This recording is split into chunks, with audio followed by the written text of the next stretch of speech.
साथियों, एक ट्रेन नागपुर से बनारस के लिए चलने के लिए तैयार होती है। यात्री खचाखच ट्रेन में भरे हुए हैं। साथियों, अप्रैल 2023 की बात है, 28 अप्रैल की। छुट्टियों का टाइम था। लोग अपने घरे में, शादी ब्याह का टाइम होता है, छुट्टियों में घर जाने के लिए तैयार होते हैं। कुछ का तो टिकट कंफर्म होता है, लेकिन कुछ का वेटिंग में होता है। तो डिब्बे जो थे वो यात्रियों से भरे हुए थे। साथियों, इसी में एक खूबसूरत सा लड़का खिड़की के पास बैठा हुआ था। एक परिवार चढ़ता है, उसमें 2 बच्चियां हैं और उनकी माँ है। जाके उस लड़के के बगल में बैठ जाते हैं। लड़का का यह खूबसूरत खुशनुमा पल, यह शायद उसकी ज़िंदगी की आखिरी यह यात्रा थी जो इतनी खुशनुमा थी। साथियों, बहुत ही इंटरेस्टिंग कहानी है, थोड़ा सा टाइम निकाल कर सुनिएगा और हमारे यूनिक स्टोरी चैनल को थोड़ा सा सब्सक्राइब कर दीजिएगा मित्रों। साथियों, एक लड़का जिसका नाम संजीव था, नागपुर से बनारस के लिए ट्रेन लेता है। वह उसकी सीट बगल, जो खिड़की के पास आप देखे होंगे सीटें होती हैं, वहाँ कन्फर्म होती है। उसी सीट पर एक महिला अपनी 2 बच्चियों के साथ, 2 बच्चियाँ जिसकी उम्र, सुलेखा की उम्र लगभग 19 साल है और उसकी बहन है जिसकी उम्र 17 साल है, बैठती हैं। बैठने के बाद ट्रेन चल देती है। साथियों, सुलेखा की माँ जब ट्रेन चलती है, जिसका नाम यशोदा है, यशोदा को कुछ जी मिचलाने के, कुछ लोग आप देखे होंगे कि गाड़ियों में बैठते हैं, उनको जी मिचलाने लगता है। तो यशोदा लड़के से कहती हैं, संजीव जो बैठा था, संजीव एकदम यंग नवयुवक लड़का है जिसकी उम्र 24 साल है, उसे कहती हैं, बेटा थोड़ा इधर आ जाओगे क्या? संजीव कहता है, क्या बात है? कहती हैं, बेटा इधर बच जाओ, मुझे यात्रा करने में थोड़ा दिक्कत होती है। संजीव कहता है, ठीक है माँ जी, मैं उधर ही बैठ जाता हूँ। उधर संजीव जो है सुलेखा के बगल में आके बैठ जाता है। साथियों, अब सीट तो, जगह तो ज़्यादा होती नहीं, खुद यात्री इतने कुछ ट्रेन की फर्श में बैठे हुए हैं, कुछ खड़े हुए हैं। सुलेखा कहती है, माँ जी को मैं कहा था एसी का टिकट ले लें, गर्मी बहुत ज़्यादा है, लेकिन माँ जी भी। अब संजीव कहता है, हो गया, क्या करना है, यात्रा तो ही करना है, अब जैसे तैसे सीट मिल गई है तो यात्रा तो होगी ही। साथियों, संजीव सुलेखा से कहता है कि ये क्या है, मैं तो इससे भी ज़्यादा भीड़ में यात्रा कर चुका हूँ। स्थिति तो ये हो गई है कि मैं शौचालय में भी जाकर, बाथरूम में भी गया तो वहाँ से आ नहीं पाया था, वहीं से यात्रा करनी पड़ी थी। तो यह सब सुनकर सुलेखा हंसने लगती है, कहती है, आप भी क्या बता रहे हैं? कहता है, मैं सच कह रहा हूँ। इसके बाद साथियों, बातचीत हो रही है, यात्रा चल रही है, भीड़ काफ़ी भरी हुई है। ट्रेन एक जंक्शन पर रुकती है। साथियों, संजीव जो था उसको प्यास लगी थी, वो तुरंत वहाँ से उतरता है, बड़ी मुश्किल से भीड़ के बीच में जाता है। जाने के बाद स्टेशन पे जाता है, वहाँ पानी पीने के लिए, क्योंकि जो पानी लिए थे वह चुक गया था। लगभग सभी यात्रियों का यही हाल था। जब सुलेखा देखती है संजीव बाहर गया है, उसको भी प्यास लगी थी, मम्मी से कहती, मम्मी क्या पानी है? मम्मी उसकी बताती हैं कि बेटा पानी तो ख़त्म हो गया है। सुलेखा खिड़की से झांकती है, संजीव के नाम वाम तो कुछ मालूम नहीं था, तो आवाज़ देती है, ओ भैया, 2-3 आवाज़ देती है, ओ भैया, क्योंकि जो गेट पे यात्री थे सभी उतरे हुए थे प्लेटफार्म पे। संजीव उसकी आवाज़ को नहीं सुन पाता, लेकिन वो बहुत तेज़ से कहती है, ओ बाथरूम वाले भैया। तुरंत वह खड़ा हो जाता है। संजीव जैसे ही खड़ा होता है, कहती है कि ये पैसे ले लो, मुझे भी पानी ले आओ। पैसे देती है सुलेखा। संजीव पानी लाने के लिए जाता है और पानी लेके आता है। बड़ी मुश्किल से 10-20 मिनट के बाद अंदर प्रवेश कर जाता है। ट्रेन चलने का टाइम हो जाता है और ट्रेन चल देती है। साथियों, पानी जब आ जाता है, उस लगभग रात के 10 बजने वाले होते हैं। सुलेखा की जो माँ थी यशोदा कहती है, बेटा खाने पीने का टाइम हो गया है, चलो खाना खा लेते हैं। संजीव से कहती है बेटा तुम इधर आ जाओ, मैं उधर आ जाऊं, ताकि बेटियों के साथ खाना खा सकूं। सुलेखा कहती है क्या खाना पीना तुम भी लिए हो? संजीव कहता है यार खाना तो लिया हूं, लेकिन इस भीड़ में भाई मैं खाऊंगा कैसे, और तुम लोग भी बगल में हो, कहीं निकाल दूं खाना खाने लगूं, तुम लोग बुरा न मान जाओ। जो सुलेखा की माँ थी कहती है बेटा ऐसा क्या चीज़ लिए हो कि हम लोगों के बीच में नहीं खा सकते? कहता है माँ जी मैं तो चिकन और रोटी लिया हूँ। सुलेखा कहती है कोई बात नहीं, माँ नहीं खाती हम लोग भी खाते हैं, तुम भी बैठ जाओ यहीं। टिफ़िन खुलती है, सुलेखा अपनी सिस्टर के साथ चिकन भी खाती है, कुछ सब्जी रोटी जो ये लोग लिए होते हैं संजीव को भी दे देते हैं। खाने पीने के बाद रात के सोने का वक्त हो जाता है। संजीव की माँ कहती है कि बेटा तुम्हारी सीट तो कन्फर्म है, तुम अपने सीट पे लेट जाओ, हम लोग इधर उधर लेट जाते हैं, क्योंकि इन लोगों की सीट जो थी वेटिंग में थी। कहता है नहीं माँ जी आप आराम से लेटिए, मैं तो नीचे भी लेट जाऊंगा, मैंने बहुत ऐसी यात्रा की है। साथियों संजीव ऊपर वाली सीट में यशोदा जी को सुला देता है, नीचे सुलेखा के बगल में आके बैठ जाता है। साथियों अब खाने के बाद चूंकि रात का वक्त था, नींद भी लग रही थी, सुलेखा की बहन सो जाती है। बगल में बैठी सुलेखा को भी नींद लगने लगती है। वह झपकी लेने का प्रयास करती है तो संजीव के कंधों पर उसका सिर चला जाता है। 2-4 मिनट की झपकी लेती है, अचानक जाग सी जाती है। जब जागती है तो देखती है कि मेरा सिर संजीव के कंधे पे है। अचानक से सकपका के बैठ जाती है। संजीव कहता है कोई बात नहीं, आप आराम से सो लीजिए। तो वह कहती है कि तुम भी सो लो। कहता है क्या करना है, एक रात नहीं भी सोएंगे तो क्या हो जाएगा। इसके बाद सुलेखा उसके कंधों पे तो पुनः सिर लेती है, उसको नींद सी आ जाती है। तो संजीव को ऐसा लगता है सुलेखा कहीं सीट से नीचे न गिर जाए, तो उसके कमर पे हाथ रख देता है। वो थोड़ा सा पकड़ने का सहारा दे देता है। जब सुलेखा को आभास होता है कि हाथ शायद मेरे कमर पे है, तो कहती है ये क्या कर रहे हो। संजीव कहता है मैं तो तुम्हें पकड़ने का प्रयास कर रहा हूँ। कहती है इतना ही पकड़ना, इससे ज़्यादा पकड़ने की प्रयास मत करना, नहीं तो शायद ज़्यादा हो जाएगा। संजीव दोनों मुस्कुराने लगते हैं आपस में। संजीव कहता है मौका मिले तो पकड़ता तो ज़िंदगी भर का चाहता हूँ, लेकिन शायद मेरे नसीब में ऐसा नहीं है। सुलेखा चुप हो जाती है, थोड़ा सा मुस्कुरा देती है। इसके बाद संजीव कहता है क्या एक रात नहीं सोओगे तो क्या कुछ हो जाएगा। सुलेखा कहती करेंगे क्या। कहता है थोड़ा सा बातचीत ही करेंगे हम लोग। साथियों पूरा डिब्बे में जो यात्री हैं सोए हुए हैं, दोनों आपस में ये खुसुर फुसुर बातें हो रही हैं। संजीव को ऐसा लगता है जैसे मेरा कोई बहुत खास मिल गया हो, किसी ज़माने में हम लोगों का कोई घनिष्ठ रिश्ता रहा हो। ये घटनाएं अक्सर लड़कों या लड़कियों के साथ घटती रहती हैं। ये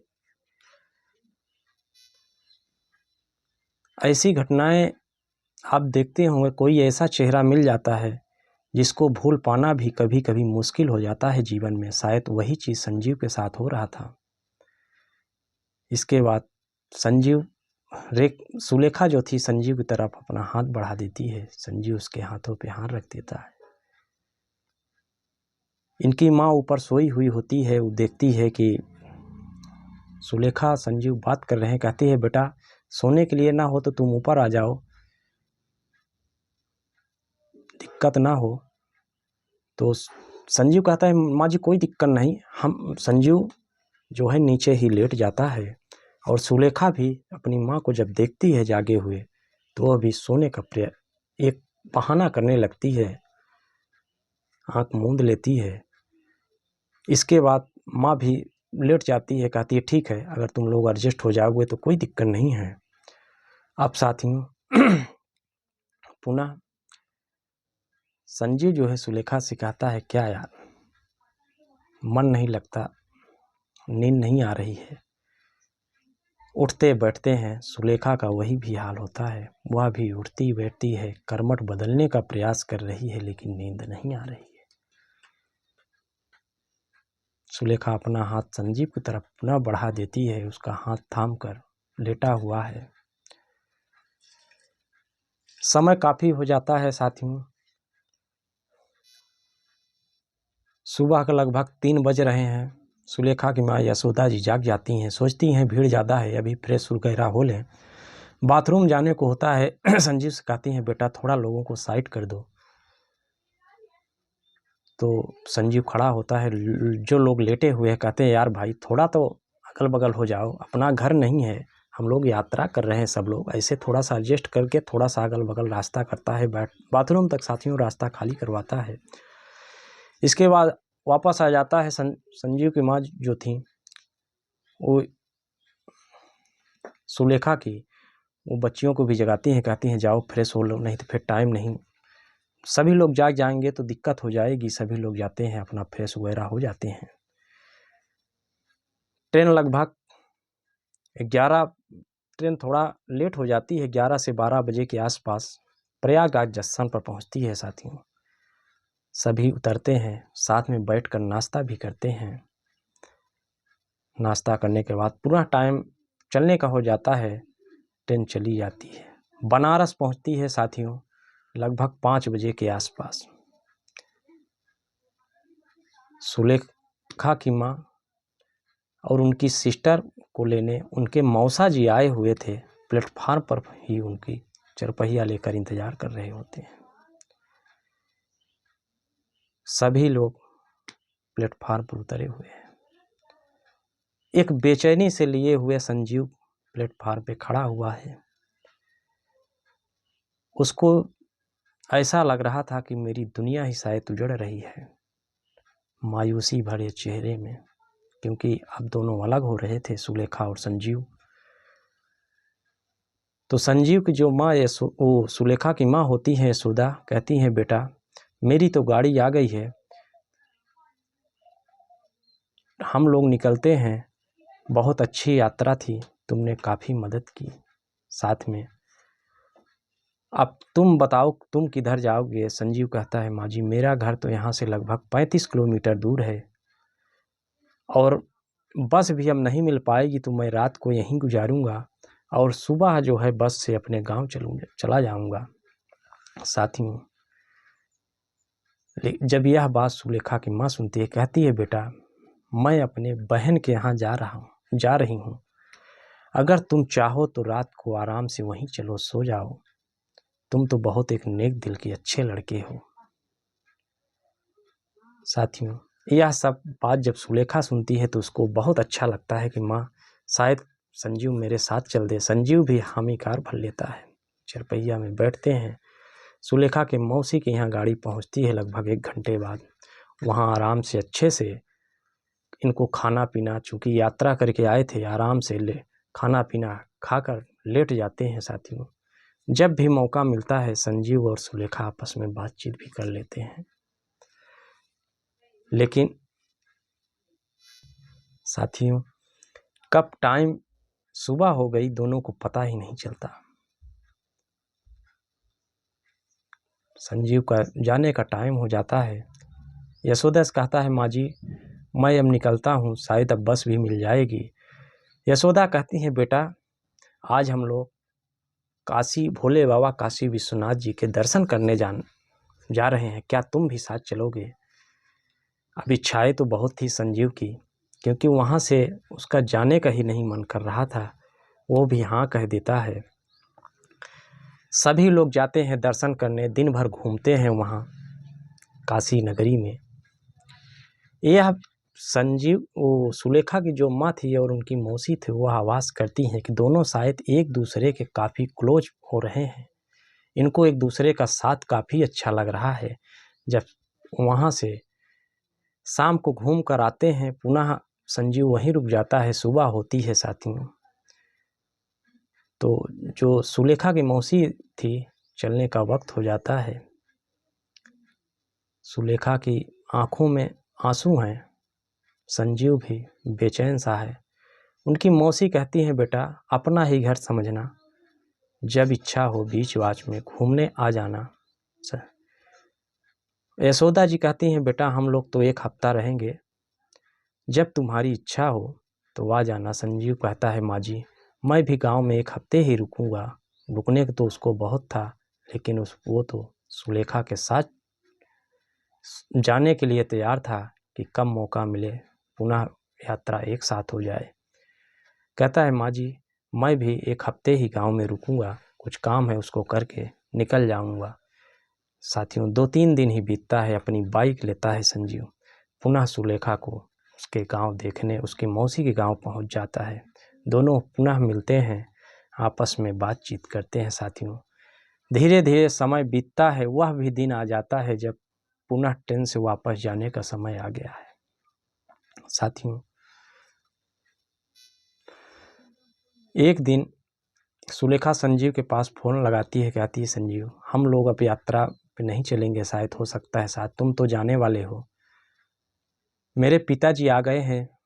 बताती है कि मेरे पिताजी सेना में हैं, 1 महीना की छुट्टी लेकर गांव आ रहे हैं। उसका गांव गाजीपुर होता है। तो कहती है कि हम माँ के और बहन के साथ अपने गांव चले जाएंगे, हम मौसी के यहाँ से।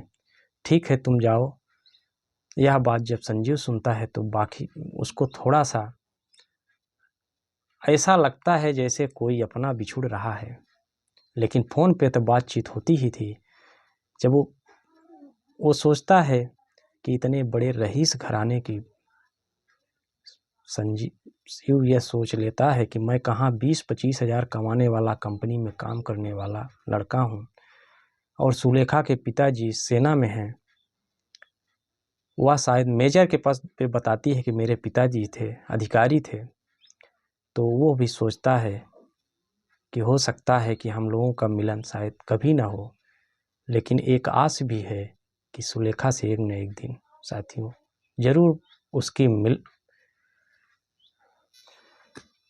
एक न एक दिन जरूर मिल पाएगा। उसके कई सपने दोनों सजोने लगते हैं। सपने भी साकार हो पाएंगे या नहीं, ये तो एक भविष्य के गर्भ की छुपी हुई बात है।